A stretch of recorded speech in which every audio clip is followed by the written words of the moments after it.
The next day, Professor Zixtel found his classroom unusually crowded.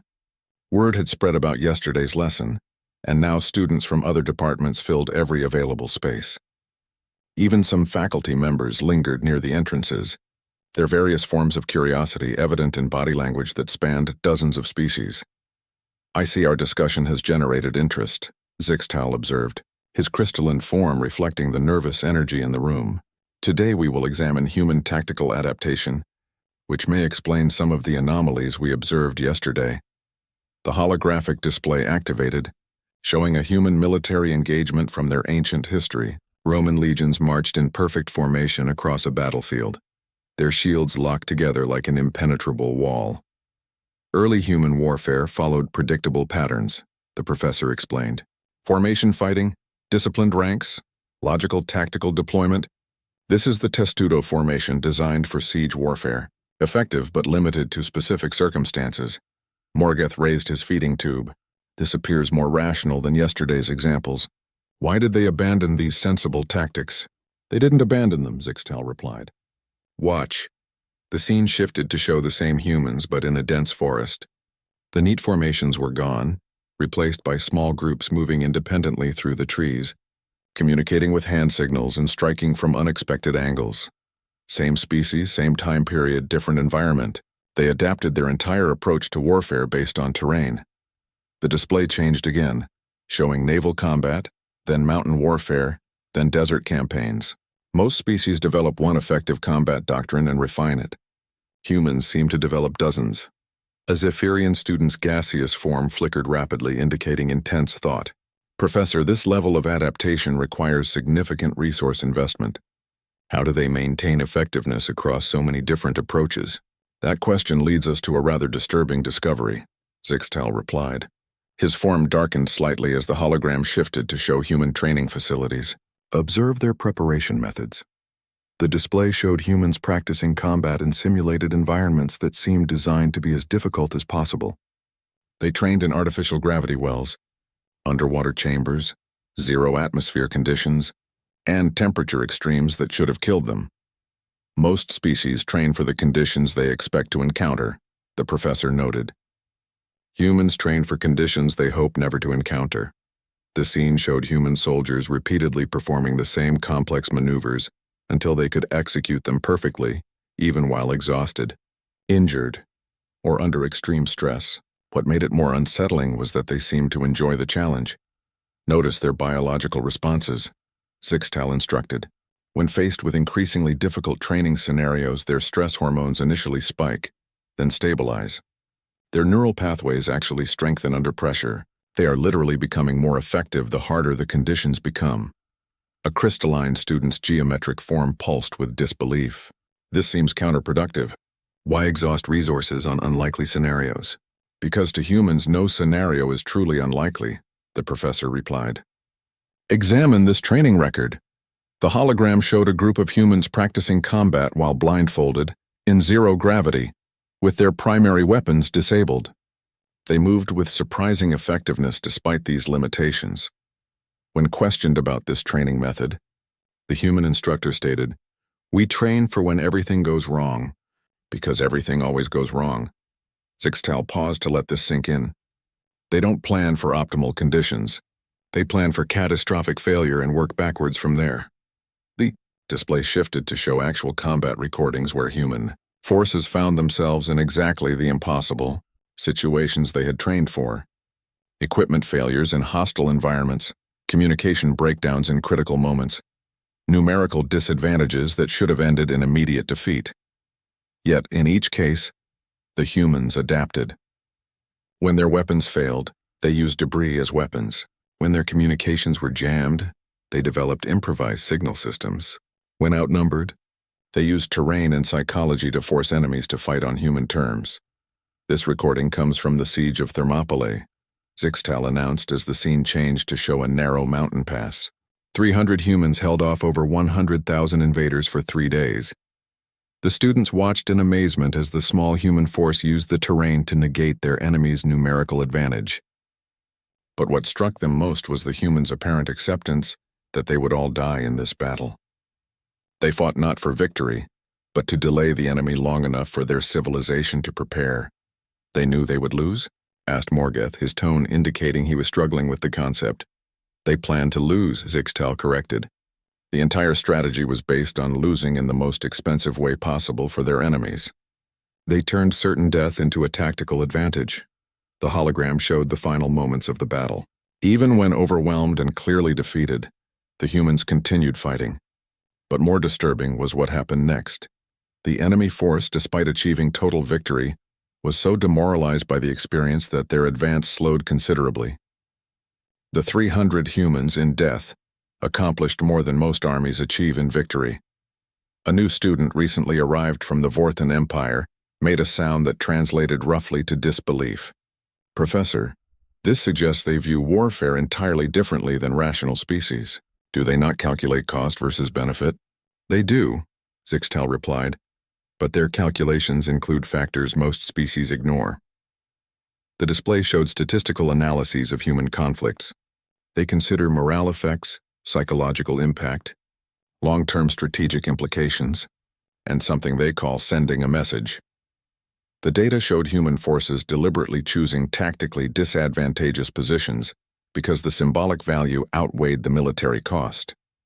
They fought battles they couldn't win to influence battles that hadn't happened yet. This is from their Vietnam conflict, the professor continued as the scene showed humans fighting in dense jungle against an enemy that knew the terrain perfectly. By conventional analysis, the humans should have withdrawn immediately. Instead, they stayed for years. Did they eventually develop effective jungle warfare techniques? Asked the crystalline student. They did, Zixtel confirmed. But that's not the significant part. Watch what happened to their opponents. The display showed enemy forces becoming increasingly cautious, requiring larger and larger advantages before engaging human units. Battles that should have been quick victories stretched into prolonged sieges as enemies learned to fear human unpredictability. The psychological effects spread beyond the immediate conflict zone, the professor noted. Other species observing the war began requesting guarantees that they wouldn't face human forces before engaging in their own conflicts. The classroom fell silent as students processed this information. The Zephyrian student finally voiced what many were thinking. Professor, are you suggesting that humans win wars by being too dangerous to fight? I'm suggesting that humans have weaponized their own willingness to die, Zixtel replied carefully. They've turned their refusal to surrender into a tactical doctrine that makes victory against them pyrrhic even when achievable. The hologram showed a final scene. Human prisoners of war continuing to resist even in captivity, organizing escapes, gathering intelligence, and maintaining military discipline despite being defeated and captured. Most species consider capture the end of a soldier's contribution to warfare, the professor observed. Humans consider it the beginning of a new type of warfare. As the class ended and students filed out in unusual silence, many of them were already recalculating their species' military doctrines. The humans weren't just another primitive civilization to be cataloged and forgotten. They were something that challenged the very foundations of how rational beings approached conflict. Zixtel dimmed the lights and prepared for tomorrow's lesson, knowing that each day's revelations would only make the human enigma more disturbing. By the third day, the classroom had been moved to the station's main auditorium. Representatives from over 30 species packed the enormous space, with translation matrices working overtime to handle the diverse assembly. Professor Zixtel noticed several high-ranking military officers among the audience, their insignia glittering under the holographic displays. Today we examine human technological adaptation in warfare, Zixtel announced, his crystalline form casting prismatic reflections across the gathered crowd. What we discover may challenge our understanding of technological advancement itself. The hologram activated to show early human weapons. Crude spears, simple bows, basic metal swords. The audience settled back, expecting to see the familiar progression from primitive to advanced technology that characterized most species. Standard technological progression, noted a hegemony admiral, his mechanical voice carrying approval, though their material science appears quite primitive. Indeed, Zixtel agreed. Now observe what happens when these humans encounter superior technology. The scene shifted to show humans facing an enemy equipped with advanced energy weapons. The logical response would be to retreat regroup, and develop countermeasures. Instead, the humans did something unexpected. They charged. Armed with their primitive weapons, they rushed directly toward the energy weapons, using terrain and speed to close the distance. Once in close combat, their primitive tools became effective again. "Irrational," muttered a Zephyrian general. "They should have been annihilated." "They were annihilated," Zixtel corrected. "This entire unit died. However, watch what happens next." The display showed the aftermath. The humans had destroyed most of the advanced weapons through close combat, leaving the enemy force significantly weakened. More importantly, other human forces had observed the engagement and learned from it. Within weeks, they had developed new tactics specifically designed to neutralize this type of energy weapon, the professor explained, not through superior technology, but through superior adaptation. The hologram showed human forces using smoke, mirrors, and electronic chaff to confuse targeting systems. They employed rapid movement, decoy tactics, and concentrated assaults specifically designed to exploit the reload times and power requirements of energy weapons. They turned technological disadvantage into tactical advantage, Zixtal observed. Instead of trying to match their enemy's technology, they made that technology irrelevant. A crystalline military engineer's form pulsed with confusion. But surely they eventually developed their own advanced weapons. They did, the professor confirmed, but not in the way you might expect. The scene changed to show human weapons development. Instead of creating incremental improvements to existing designs, humans seemed to approach each problem as if no solution had ever been attempted before. Most species develop weapons by refining successful designs, Zixtal explained. Humans develop weapons by imagining the most effective way to kill something, then figuring out how to build it. The display showed a progression of human weapons that defied conventional logic. Explosive projectiles that could change direction mid-flight. Weapons that could function in any environment. Tools that served as both construction equipment and devastating weapons depending on need. Notice the pattern, the professor instructed. They don't just build weapons. They build weapons that can be modified into other weapons, which can be converted into tools, which can be improvised into completely different weapons.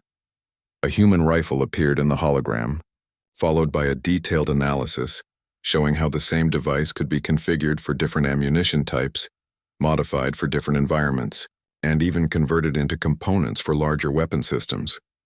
Adaptability seems to be built into their basic design philosophy, noted the hegemony admiral, though his tone had lost its earlier confidence. More than that, Zixtal replied. They design their weapons assuming they will break, be lost, or become unavailable.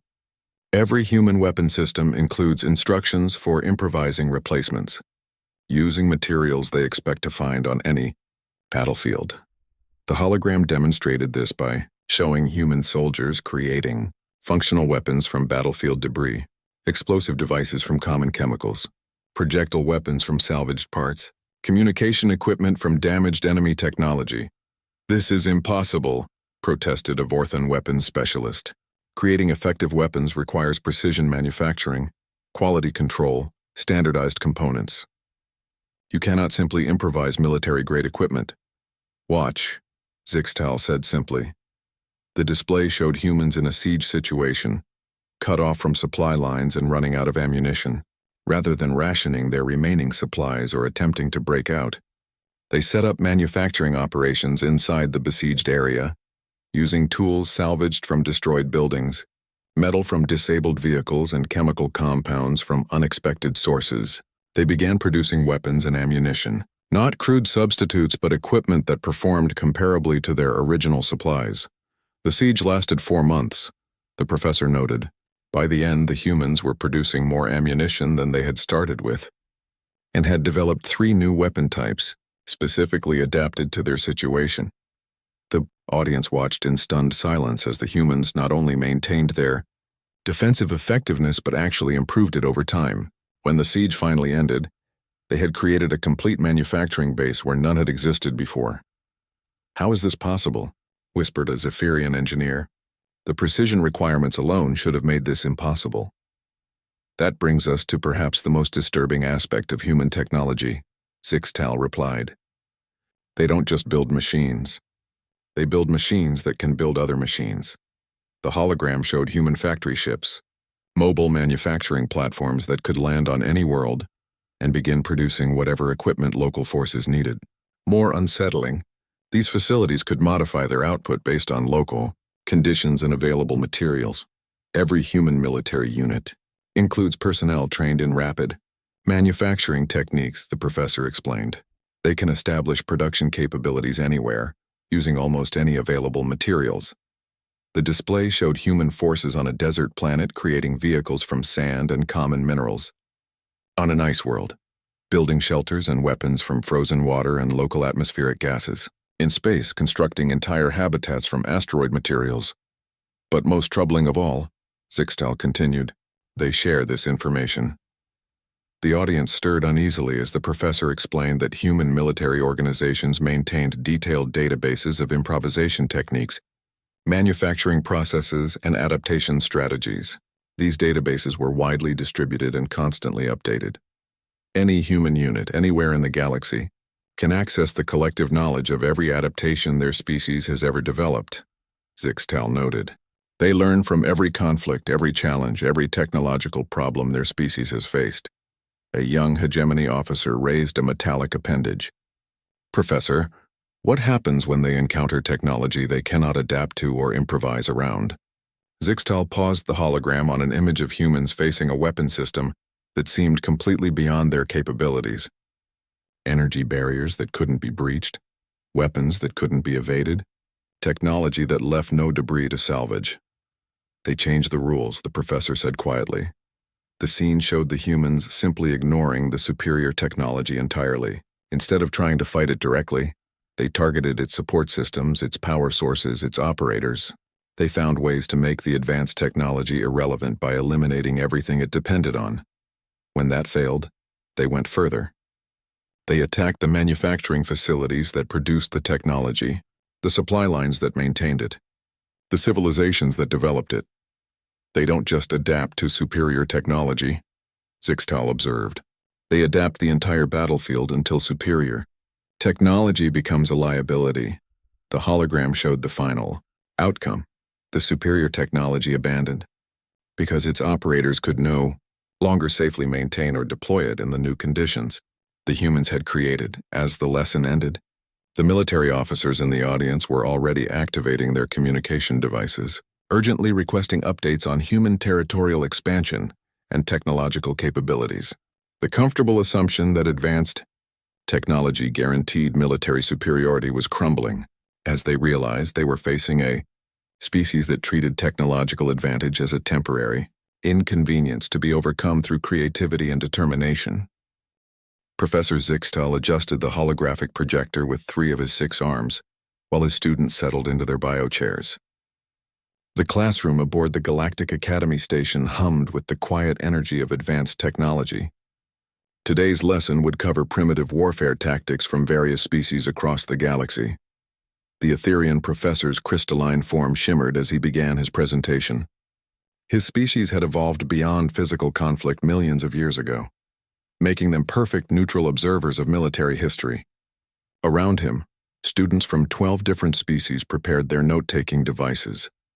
Today we examine the curious phenomenon of organized violence among developing civilizations, Zixtal announced, his voice creating harmonic frequencies that translated perfectly into each student's native language.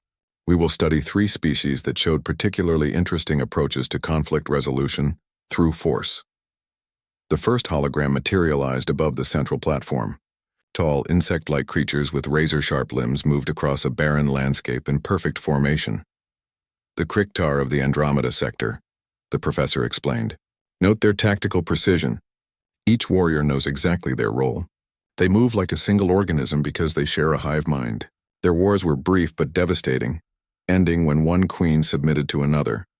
Student tentacles, claws, and various appendages moved rapidly as they recorded observations. The Valaxian student Morgeth raised one of his feeding tubes. Professor, their coordination seems impossible to counter. Indeed, Zixtal nodded. Which brings us to our second example. The hologram shifted to show massive, bear-like creatures wielding weapons that seemed too large for most species to even lift. Their war cries echoed through the classroom as they charged across a frozen battlefield. The Bruthari civilization excelled at individual combat prowess. Each warrior underwent genetic modification from birth, becoming living weapons. They valued personal strength above all else. Their battles were contests of pure physical dominance. A Zephyrian student's gas form flickered with curiosity. How did they handle coordinated attacks like the Kriktar? They simply overwhelmed enemies with superior individual power, the professor replied. Raw strength can indeed overcome tactics when the difference is significant enough. The third hologram began to form, and Zixtal's expression grew more serious. Now we come to perhaps the most unusual example in our records, a species that somehow managed to survive and thrive despite possessing neither hive-mind coordination nor superior individual strength. The image that appeared showed relatively small, pink-skinned bipeds. They looked almost fragile compared to the previous examples. The students shifted in their seats, some making sounds that translated to confusion or amusement. Humans, Zixtal said simply, from a planet they call Earth in the Sol system. Morgeth's feeding tube twitched with what might have been laughter. Professor, surely this is an error. These creatures appear to be weak. No natural weapons, no apparent armor, no obvious advantages. That was the initial assessment, the professor agreed. The Galactic Council cataloged them as a Class 7 civilization with minimal threat potential. However, recent events have forced us to reconsider this classification. The hologram showed humans in various conflicts throughout their history. Unlike the precise formations of the Kriktar or the overwhelming charges of the Bruthari, human warfare seemed chaotic and unpredictable.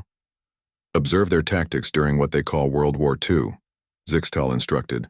The scene shifted to show a massive beach landing, with thousands of humans charging into devastating defensive fire. Many fell, but others kept coming.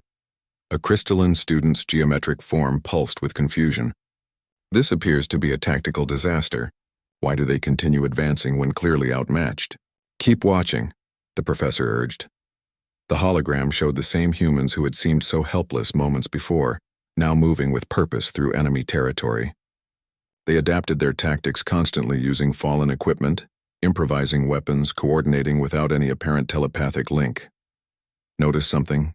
Zixtal asked as the scene showed humans in space, then underwater, then in Arctic conditions. They fight everywhere. Every environment, every condition. Most species develop warfare suited to their home environment.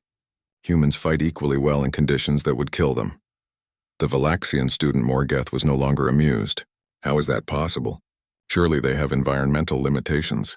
They do, the professor confirmed. Yet they fight anyway. In their historical records, we find accounts of humans fighting in the vacuum of space wearing only crude protective suits, fighting underwater despite being land mammals, fighting in temperatures that should freeze or cook their biology. The hologram shifted again, showing human combat in what appeared to be deep space, on airless moons, in the depths of alien oceans. Each time, the humans had somehow found ways to bring their warfare to environments never intended for their species.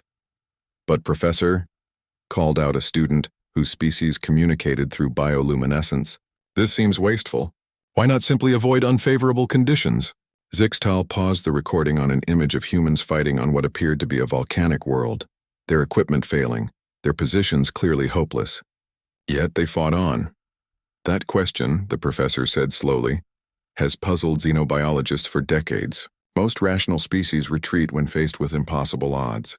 They preserve resources for battles they can win. Humans do not seem to follow this logic. He changed the display to show statistical data. In recorded galactic history, when faced with overwhelming force, approximately 97.3% of species either surrender or retreat to regroup. Humans surrender in only 0.7% of similar scenarios. The classroom fell silent as the implications sank in.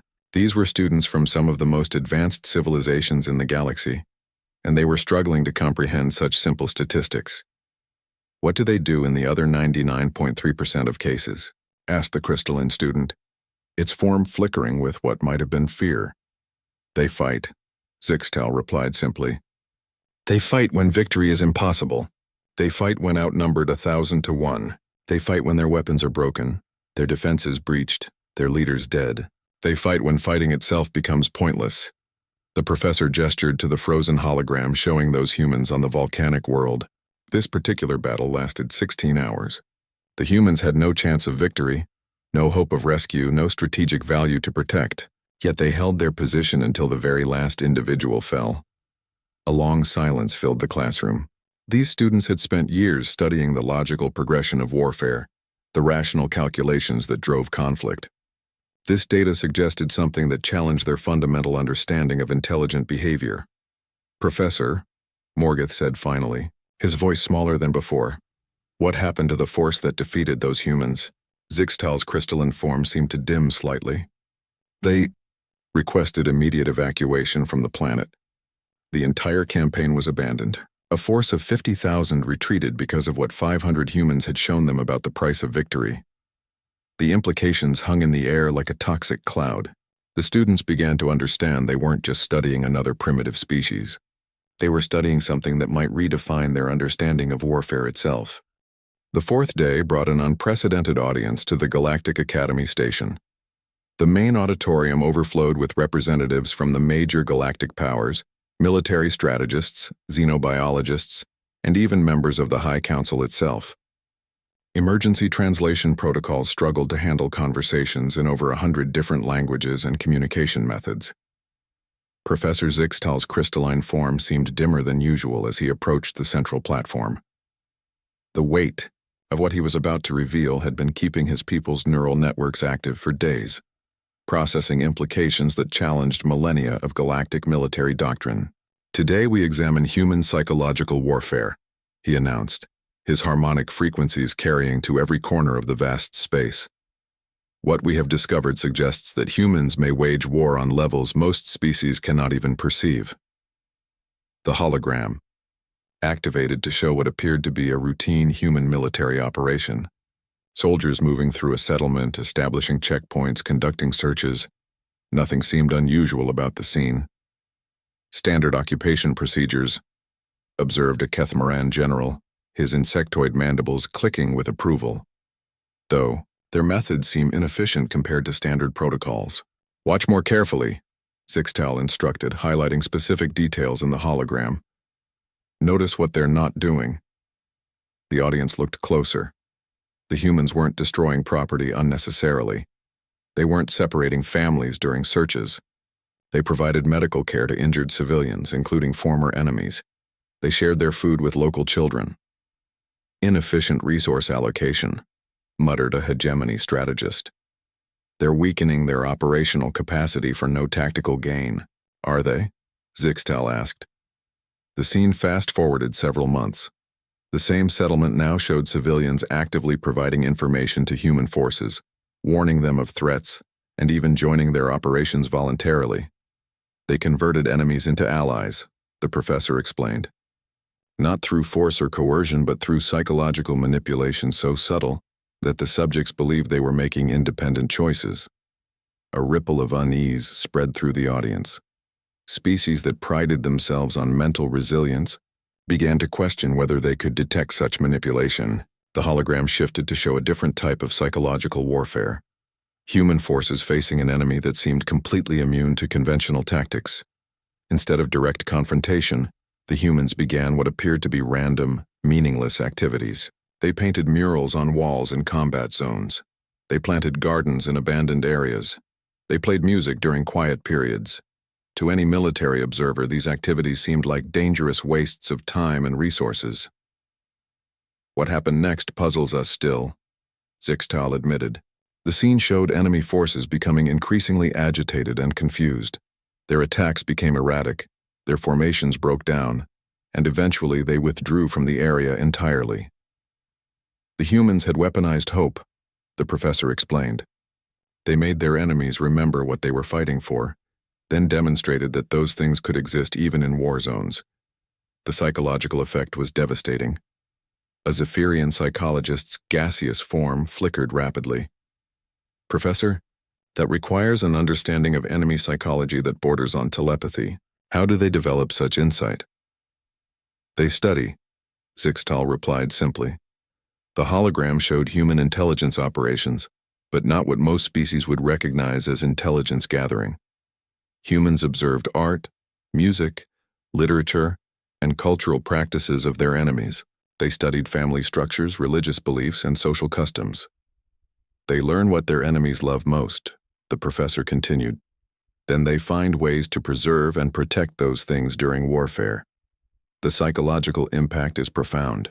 How do you maintain hatred for an enemy that safeguards your most cherished values? The scene showed human forces in multiple conflicts, each time adapting their psychological approach based on deep cultural understanding of their opponents. They didn't just fight armies. They addressed the fears, hopes, and motivations that drove entire civilizations to war. More disturbing still, Zixtal noted, they used this psychological warfare on themselves. The hologram shifted to show human, military training that seemed designed to break the trainees' spirits, extreme physical challenges, psychological pressure, and scenarios that appeared to be exercises in controlled failure. They deliberately traumatized their own people, asked a crystalline observer, its geometric form pulsing with confusion. They inoculate them, the professor corrected. By experiencing controlled psychological pressure in training, human soldiers become resistant to enemy psychological attacks.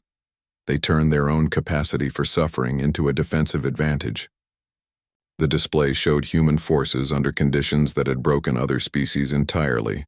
Prolonged isolation, constant threat, extreme deprivation.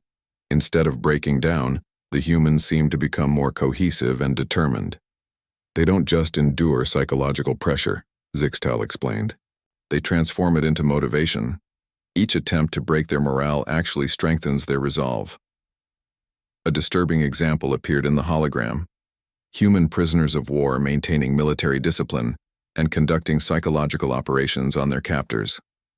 They convinced guards to provide better treatment for other prisoners, gathered intelligence on enemy operations, and even recruited sympathizers among their jailers. They fight wars inside wars, the professor observed. Every interaction becomes a potential battlefield where victory is measured in psychological advantage rather than physical destruction. The audience watched as human captives gradually gained influence over their prison camp, not through escape attempts or violence, but through psychological manipulation so sophisticated that their captors began to see them as allies rather than prisoners. This is impossible, protested a Vorthon intelligence specialist. Prisoners have no leverage, no resources, no ability to influence their captors. Humans treat psychological vulnerability as a resource, Zixtal replied. They identify what their captors need emotionally, then provide it. Validation, friendship, understanding, purpose. They weaponize basic social needs. The hologram showed the ultimate result. A prison camp where human prisoners had effectively taken control without anyone realizing it had happened. Guards followed, prisoners' suggestions. Camp policies reflected human recommendations and intelligence flowed steadily to human networks outside the facility. Most species fight wars to achieve political or economic objectives, the professor noted. Humans fight wars to change how their enemies think about fighting wars. The scene shifted to show long-term effects of human psychological warfare. Former enemy soldiers becoming advocates for peaceful coexistence. Military leaders questioning the fundamental assumptions that had led to conflict. Entire civilizations restructuring their societies based on concepts introduced during human occupation. They don't just defeat armies, Zixtal explained. They transform the civilizations that created those armies, making future conflicts less likely by addressing the root causes of aggression. A young hegemony officer raised a mechanical appendage. Professor, are you suggesting that humans are conducting psychological warfare on this very audience through your presentation? The auditorium fell silent. Every being present began to examine their own reactions to the information they'd received. Were they being manipulated? Had their understanding of humans been subtly guided toward specific conclusions? Zixtal's crystalline form seemed to smile, though such expressions were impossible for his species. That, he said quietly, is exactly the kind of question humans want you to ask. They don't need to manipulate you if they can make you examine your own assumptions and reach new conclusions independently. The realization sent ripples of unease through the audience. They had come to study humans as a curiosity, a primitive species with unusual military tactics. Instead, They were discovering that their own thought processes might already be influenced by human psychological strategies they couldn't even detect. As the session ended, many attendees found themselves questioning not just their military doctrines, but their fundamental understanding of intelligence, manipulation, and the nature of conflict itself. The humans weren't just another species to be cataloged and understood. They were something that changed the very process of understanding, turning observation into participation and study into transformation. The fifth day arrived with an atmosphere of barely controlled panic throughout the station. Emergency sessions of the Galactic Council had been called. Military leaders were demanding immediate strategy reviews. Some species had quietly begun relocating their core worlds farther from human space, while others were requesting immediate diplomatic contact with human authorities. Professor Zixtel entered the auditorium to find it more crowded than ever, but the mood was different. Where previous days had brought curiosity and academic interest, now there was fear and urgent calculation. He could sense the mental static of hundreds of minds trying to process information that challenged their basic understanding of reality. Today we examine human strategic thinking, Zixtel announced, his crystalline form reflecting the tension in the room. What we have discovered may explain why conventional military analysis has failed to predict human behavior. The hologram activated to show what appeared to be a routine strategic planning session. Human military leaders gathered around a table covered with maps and data displays, discussing their situation in calm, measured tones. Standard strategic analysis, noted a Kethmaran admiral, though their technology appears quite primitive. Listen to what they're actually saying, Zixtel instructed, enhancing the audio translation systems. The humans were discussing a scenario where they were outnumbered 10,000 to 1, facing enemies with superior technology and complete control of their supply lines. Any rational military force would be planning evacuation or surrender. Instead, the humans were calmly discussing how to maximize the cost of their eventual defeat. "They're planning to lose," whispered a Zephyrian strategist, his gaseous form flickering with disbelief. "They're planning to lose optimally," Zixtel corrected. "Watch their calculations." The humans weren't measuring success by victory or survival. They were calculating psychological impact, resource depletion, and long-term strategic implications. Their goal wasn't to win this battle, but to make winning it so expensive that their enemies would reconsider starting the next one. "This is not strategy," protested a hegemony general. "This is elaborate suicide, is it?" the professor asked. The scene shifted to show the outcome of the human strategic plan. They lost the battle exactly as predicted, but the enemy force that defeated them was so damaged and demoralized that it retreated from human space entirely, abandoning their conquest objectives. "They traded tactical defeat for strategic victory," Zixtel explained. "By losing optimally, they achieved their actual objectives while their enemies achieved nothing but Pyrrhic success." The hologram showed more examples. Human forces deliberately accepting encirclement because it would force enemies to commit resources to maintaining the siege. Units sacrificing themselves to destroy key enemy assets, calculating that the exchange ratio favored human strategic objectives even when it meant complete annihilation of human forces.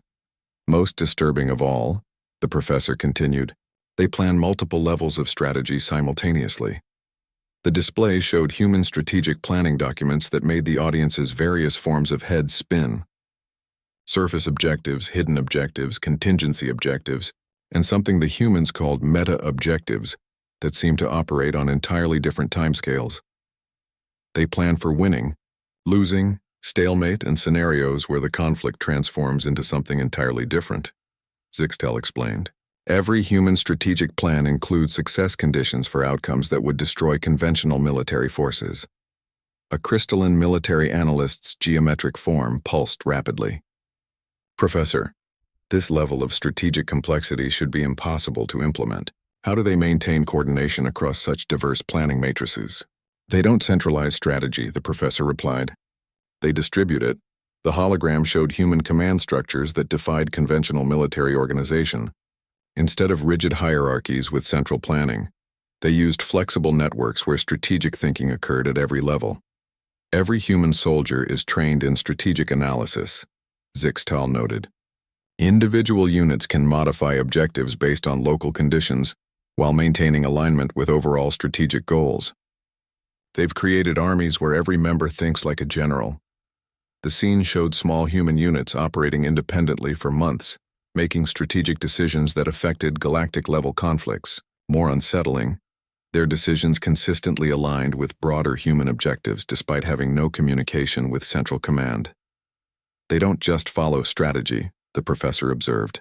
They evolve it in real time, adapting to conditions that strategic planners never anticipated. A Vorthon intelligence officer leaned forward.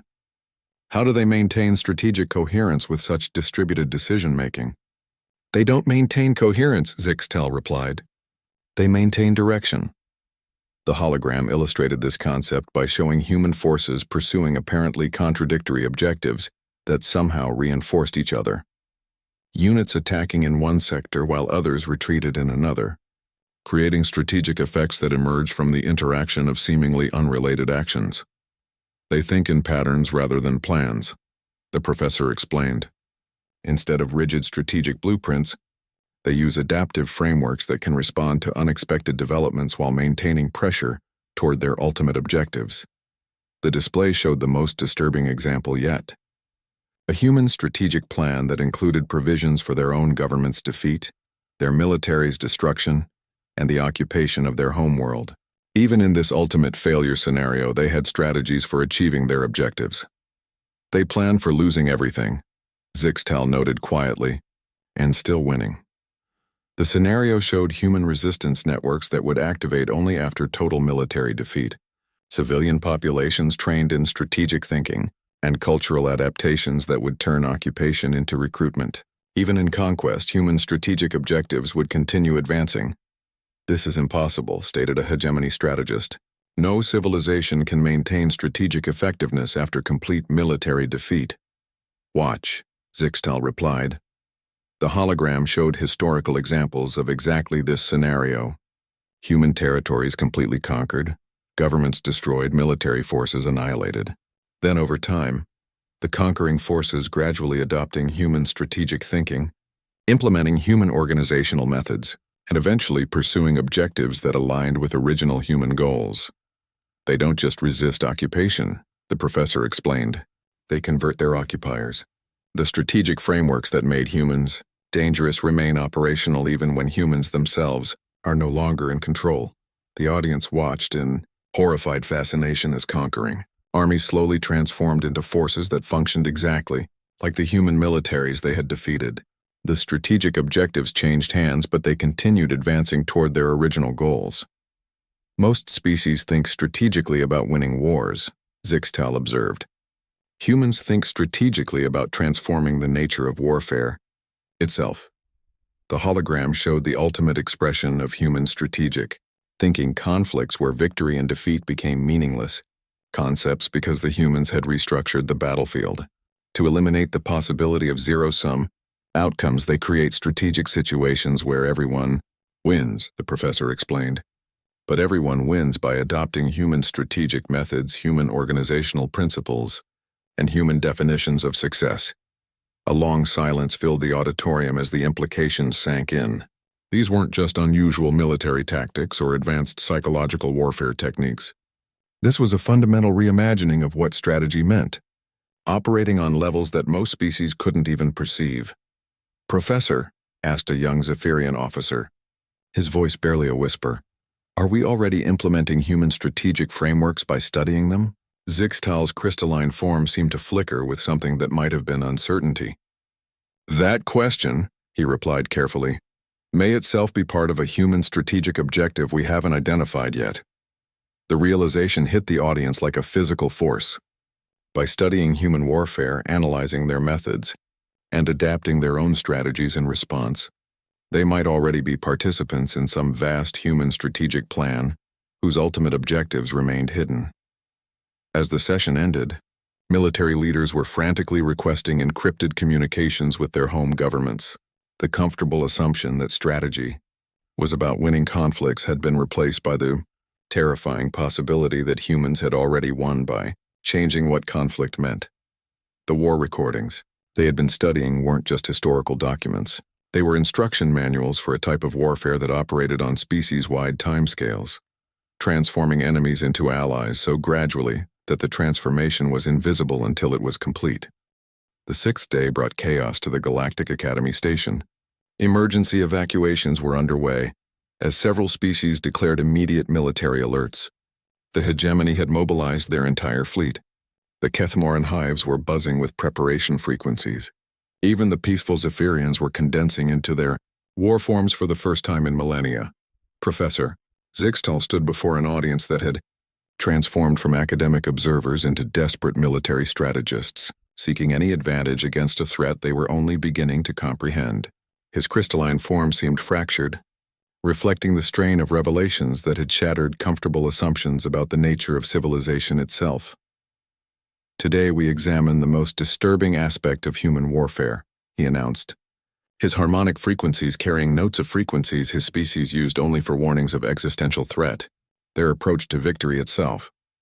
The hologram activated to show a scene that initially appeared reassuring. Human forces accepting the surrender of an enemy army, treating prisoners with respect, providing medical care, and beginning reconstruction of damaged infrastructure. Standard post-conflict protocols, observed a Vorthon general, though his tone carried little confidence. Perhaps we have overestimated the threat. Have we? Zixtal asked. Watch what happens next. The scene continued as human forces helped rebuild the conquered territory. They repaired damaged cities, restored communication networks, and established new governmental structures. To any observer, it appeared to be a model occupation, focused on healing rather than exploitation. They're making the conquered population stronger than before the war, noted a crystalline analyst, its geometric form pulsing with confusion. This violates every principle of conquest. Does it? The professor asked. The hologram fast-forwarded several years. The formerly conquered territory was indeed stronger, more prosperous, and more technologically advanced than it had been before the war. But something else had changed. The population was human, not biologically. The same species still lived there, worked there, governed there. But their thinking patterns, their social structures, their approach to problem-solving, their strategic methodologies, all had become recognizably human in style. They don't conquer territories, Zixtal explained. They conquer concepts of organization, efficiency, and strategic thinking. The population voluntarily adopts human methods because those methods work better than their original approaches. The audience watched in growing horror as the pattern repeated across multiple conflicts. Human victories that transformed defeated populations into willing participants in human strategic objectives, not through force or coercion, but through the simple demonstration that human methods produced better results. Most species win wars by destroying their enemy's capacity to fight. The professor continued. Humans win wars by making their enemies want to be human. The hologram showed the long-term effects. Territories that had been conquered by humans decades ago were now sending their own forces to help humans in new conflicts, using human strategic methods organized according to human principles, pursuing objectives that aligned perfectly with human interests. They've created a form of warfare that converts defeats into recruits, Zixtal observed. Every enemy they fight becomes a potential ally through the process of being defeated by them. A Zephyrian military philosopher's gaseous form flickered rapidly. Professor, this suggests they view war not as conflict resolution but as a recruitment process. More than that, the professor replied. They've structured their entire approach to warfare as a demonstration of superior organizational principles. They don't fight to win, they fight to teach. The hologram showed human military academies where former enemy officers studied alongside humans, learning strategic methods that had defeated their own forces. More disturbing, these former enemies showed genuine enthusiasm for human approaches to warfare. They turned military defeat into educational opportunity, Zixtal noted. Conquered populations don't just accept human rule. They eagerly adopt human methods because they've seen their effectiveness firsthand. The scene shifted to show the most unsettling example yet. A species that had fought 3 separate wars against humans, losing each time but growing stronger and more effective with each defeat. By the 3rd war, they were fighting alongside humans against new enemies using strategic methods learned from their previous defeats. They've weaponized learning, the professor explained, Every conflict becomes a training exercise where enemies learn to think like humans through the process of being defeated by humans. A disturbing realization began to spread through the audience. Several species had recently adopted new military doctrines, organizational structures, and strategic approaches that they had developed independently after studying human conflicts. They had assumed they were improving their own capabilities, but now they recognized the patterns. "Professor," asked a hegemony admiral, his mechanical voice carrying notes of panic, "are you suggesting that studying human warfare changes how we think about warfare?" "I'm suggesting that exposure to human strategic thinking is itself a form of human strategic warfare," Zixtal replied carefully. "The very act of trying to understand their methods may cause adoption of their methods." The hologram demonstrated this concept by showing the progression of species that had studied human warfare. Initial academic interest led to military analysis. Military analysis led to strategic adaptation. Strategic adaptation led to organizational restructuring that increasingly resembled human military structures. "They don't need to fight us," the professor continued. "They just need us to study them long enough to realize that their approaches work better than ours." The audience members began looking at each other with growing suspicion. How many of their recent strategic innovations had actually been independent developments? How many were unconscious adoptions of human methodologies encountered during their analysis of human conflicts? "Most species develop immunity to enemy propaganda and psychological warfare," Zixtal noted. "Humans have developed propaganda that disguises itself as enemy analysis. By the time you recognize it as influence, you've already been influenced." The hologram showed the ultimate expression of this strategy. Entire galactic regions where dozens of species had independently adopted human-style military organizations, strategic thinking, and conflict resolution methods. They maintained their distinct cultures and governments, but their approach to warfare had become essentially human. "They've created a form of victory that doesn't require conquest," the professor explained. "They win by making everyone else want to use their methods voluntarily." The scene showed the current galactic situation. Species throughout known space were implementing military reforms based on lessons learned from studying human conflicts. Strategic academies were teaching human tactical principles. Even civilian governments were adopting organizational structures inspired by human military efficiency.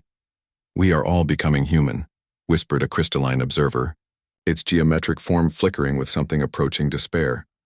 "Not biologically," Zixtal corrected, "but strategically, organizationally, and methodologically. We're adopting human approaches to problem solving because we've seen how effective they are." A long silence filled the auditorium as the full implications became clear. The human threat wasn't conquest in any traditional sense. It was transformation through voluntary adoption of superior methods.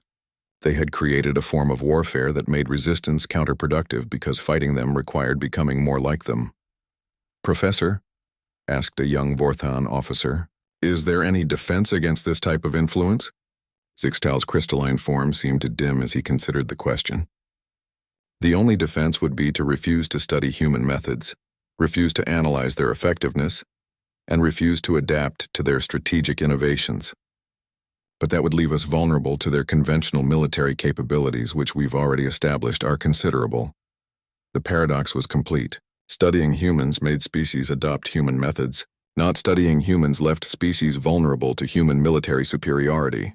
Either path led to human strategic objectives being achieved. "They've created a strategic framework where the only winning move is to become more human," the professor concluded. "Every possible response to human military capabilities ultimately serves human strategic interests." As the session ended, the audience dispersed in stunned silence. Many were already questioning whether their presence at these lectures had been their own decision or part of some vast human strategic plan that operated on timescales and levels of complexity beyond their comprehension. The comfortable illusion that they were objective observers, studying a primitive species, had been completely shattered. They were participants in a form of warfare so sophisticated that it operated by convincing enemies to voluntarily adopt the strategic frameworks that would ensure their own transformation into allies. The humans hadn't conquered the galaxy. They had made the galaxy want to conquer itself in human style. The seventh and final day arrived with the station half empty. Many species had recalled their representatives for emergency consultations. Others had sent entirely new delegations with very different objectives than academic study. The few remaining attendees sat in tense silence, no longer certain whether they were observers or participants in something they couldn't comprehend. Professor Zixtal approached the platform with what appeared to be a human delegation waiting beside the holographic projector. 5 beings in simple uniforms, unremarkable except for their calm demeanor, despite being surrounded by species that had spent a week analyzing them as existential threats. Today we conclude our examination of human warfare, Zixtal announced, his crystalline form reflecting the nervous energy in the auditorium. We have invited representatives of the human military to address questions that have emerged from our analysis. The lead human, a woman with graying hair and sharp eyes, stepped forward. Her voice carried easily through the translation systems as she spoke in a tone that seemed almost casual. I'm General Sarah Chen, Strategic Planning Division, Terran Defense Forces. My colleagues and I have been monitoring your fascinating discussions about human military capabilities. A ripple of unease passed through the audience. How long had the humans been listening? What else did they know? Before we begin, Chen continued, I want to address the primary concern we've detected in your analysis. You seem worried that humans represent some kind of existential threat to galactic civilization. She gestured to the holographic display, which activated to show current galactic military deployments. Human forces were indeed present throughout known space, but their positions and activities didn't match any recognizable invasion pattern. We're not conquering anyone, Chen said simply. We're doing exactly what we've always done, adapting to our environment and trying to survive in it. A hegemony admiral's mechanical voice carried notes of skepticism. General, your species' military methods appear designed to transform other civilizations. How is this not a form of conquest? Chen nodded thoughtfully. That's a fair question. Let me show you something. The display shifted to show human space from a broader perspective. Instead of expanding outward like a typical empire, human territory formed a complex network of interconnected regions, trade routes, and collaborative zones. We don't expand by conquering, Chen explained. We expand by being useful. Other species invite us into their territories because we can help solve problems they're facing. The hologram demonstrated this by showing human engineering teams helping rebuild worlds devastated by natural disasters, human medical corps responding to plague outbreaks, and human strategic advisors helping smaller species resolve conflicts with aggressive neighbors. Every human military deployment you've observed, Chen continued, was requested by the species we're supposedly conquering. They asked for our help because our methods work. A Zephyrian general's gaseous form flickered with confusion. But General, your strategic frameworks do transform how other species approach warfare and organization. Surely this serves human interests. Of course it does, Chen replied without hesitation. But it also serves everyone else's interests. That's why it works. She gestured to the display, which showed detailed analyses of territories where human organizational methods had been adopted. In every case, economic productivity had increased, internal conflicts had decreased, and technological advancement had accelerated. We don't impose our methods, Chen explained. We demonstrate them. Other species adopt them because they produce better results than their original approaches. The audience began to see the pattern differently.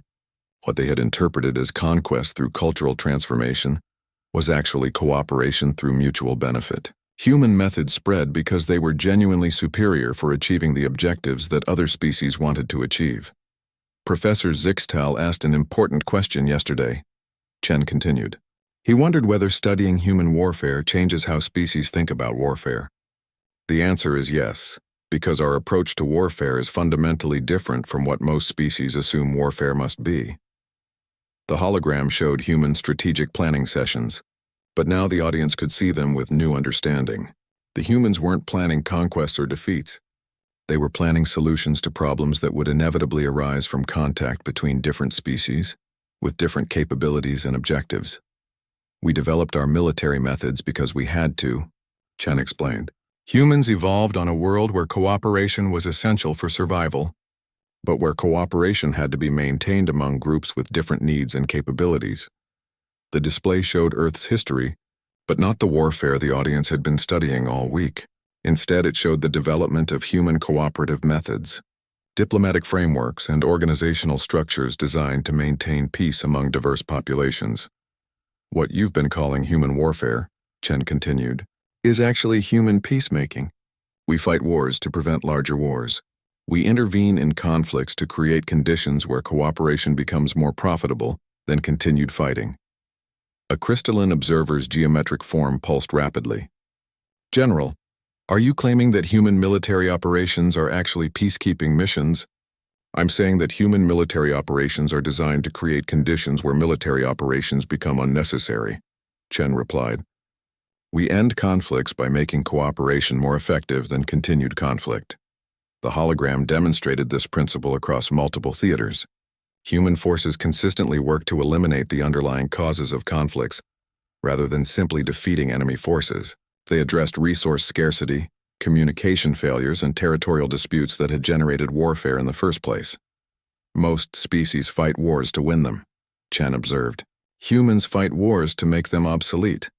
The audience began to reinterpret everything they had learned during the week. The human refusal to surrender wasn't stubbornness. It was a commitment to protecting cooperative frameworks even at enormous personal cost. Their technological adaptation wasn't aggression. It was problem-solving applied to the challenge of maintaining peace in a hostile universe. The strategic frameworks you've been studying, Chen continued, are designed to create stable, cooperative relationships between species with very different capabilities and objectives. They work by making cooperation more profitable than conflict for everyone involved. A young Vorthan officer raised a tentacle. General, why didn't you explain this from the beginning? Why allow us to develop these fears about human intentions? Chen smiled, and for the first time the audience saw something genuinely warm rather than calculating in her expression. Because you needed to understand how effective our methods are before you could trust our intentions. Would you have believed us if we had simply told you we were peaceful? The question hung in the air as the audience realized she was right. Claims of peaceful intentions were common among aggressive species. Only by seeing the full scope of human military capabilities could other species understand that humans chose cooperation not from weakness, but from strength. We could conquer any of your territories if we wanted to, Chen said matter-of-factly. Professor Zixtal's analysis has demonstrated that conclusively. But conquest would be counterproductive. Cooperation achieves our objectives more efficiently. She gestured to her colleagues, who stepped forward for the first time. These officers represent our diplomatic corps, not our military command. Every human strategic operation includes diplomatic objectives, because we've learned that winning wars without solving the problems that cause them just creates bigger wars later.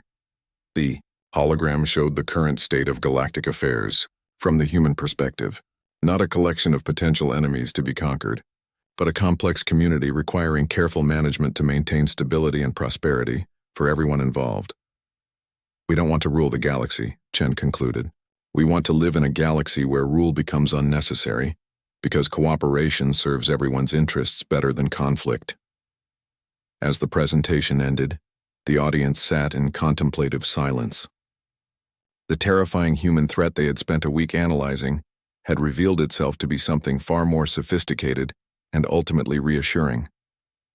The humans were indeed transforming galactic civilization, but they were transforming it into something that served everyone's interests more effectively than the systems it replaced. Professor Zixtal's crystalline form seemed brighter as he addressed the audience one final time. Perhaps the most remarkable aspect of human warfare is that its ultimate objective is the elimination of the need for warfare itself. The humans quietly departed, leaving the audience to absorb the full implications of what they had learned. The galaxy wasn't facing conquest by a superior military force. It was being invited to participate in a more effective approach to interspecies relations, one that had been developed by a species that had learned to thrive through cooperation in one of the universe's most challenging environments.